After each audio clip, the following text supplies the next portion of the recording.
அப்பேற்பட்ட ஒரு ஆர்டிஸ்ட் வந்து இன்னும் வாழ்ந்துட்டு இருக்காங்க.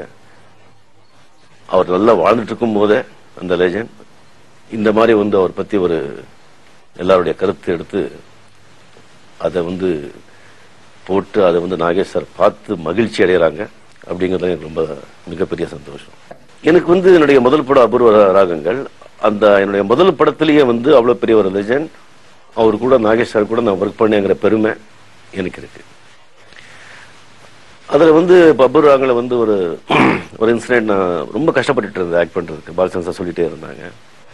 அப்புறம் வந்து மெதுவாக வந்து நாகேஷ் சார் என்னை கூப்பிட்டாங்க. ரஜினி சிவாஜிராவ் இங்கே வாங்க, ஒன்றும் பெரிய இதே கிடையாது, நீங்கள் ஒன்றும் டென்ஷன் ஆகாதீங்க. பாலச்சந்திரன் சார் பாலுன்னு சொல்லுவாங்க நாகேஷ், பாலு என்ன செய்கிறாரோ அதை அப்படியே இமிட்டேட் பண்ணிடுங்க போதும், அதான் நான் பண்ணிக்கிட்டு இருக்கேன் அப்படியே சொன்னாங்க. அதுக்கப்புறம் ரொம்ப ஈஸியாக இருந்தது. நீங்கள் பார்த்தீங்க சொன்னால் நாகேஷ் சார் பண்ணுற ஒரு காமெடி ஆகட்டும், அந்த டைமிங்கு, அந்த ஆக்ஷன்ஸு, ரியாக்ஷன்ஸு, டைலாக் டெலிவரி எல்லாமே பாலச்சந்திரன் சார் உடைய ரிப்ளிகா. அப்படியே பாலச்சந்திரன் சாருடைய முதல் சிஷ்யன்னு சொன்னா நாகேஷ் சார் தான் சொல்ல முடியும். தப்பு தாளங்கள், தப்பித்த தாளா, இந்த கன்னடா அண்ட் தமிழ்ல வந்துட்டு பாலச்சந்திரன் சார் கண்டினியூவா ஸ்டுடியோ பெங்களூர்ல எடுத்துட்டு இருந்தாங்க. இட் இஸ் 77 நினைக்கிறேன், 77, 78. அப்போ வந்து நாகேஷ் சார் 75ல வந்துட்டு கொஞ்சம் உடம்பு சரியில்லாம அவர் வந்து ஹாஸ்பிட்டலில் வந்து அட்மிட் ஆயிருந்தாங்க. எனக்கு வந்து ஒரு 7 o'clock 8 o'clock பேக்கப்னு சொல்லிட்டாங்க.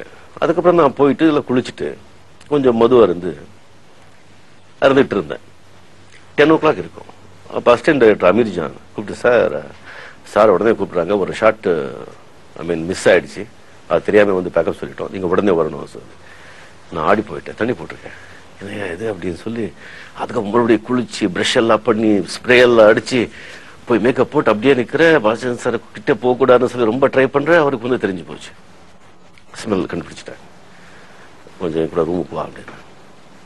அப்படியே எனக்கு ஆடி போச்சு. அப்படியே உட்காந்தேன், ஒன்றும் சொல்லலை. பாலச்சந்திரன் சார், நாகேஷ் தெரியுமா உனக்கு? தெரியும் சார். எப்பேற்பட்ட ஆர்டிஸ்ட் தெரியுமா? தெரியாது சார்.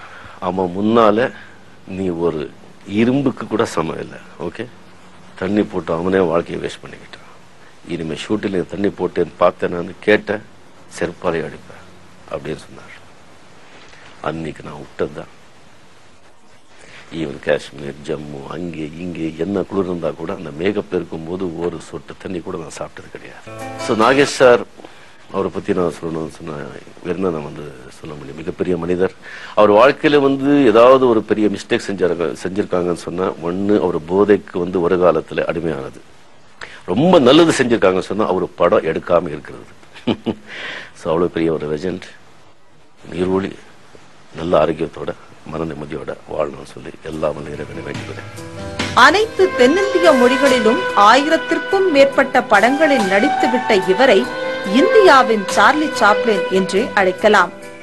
இந்த நாயகர்களின் நாயகன் நாகேஷின் பயணம் இன்னும் பல ஆண்டுகள் வெற்றிகரமாக தொடரும்.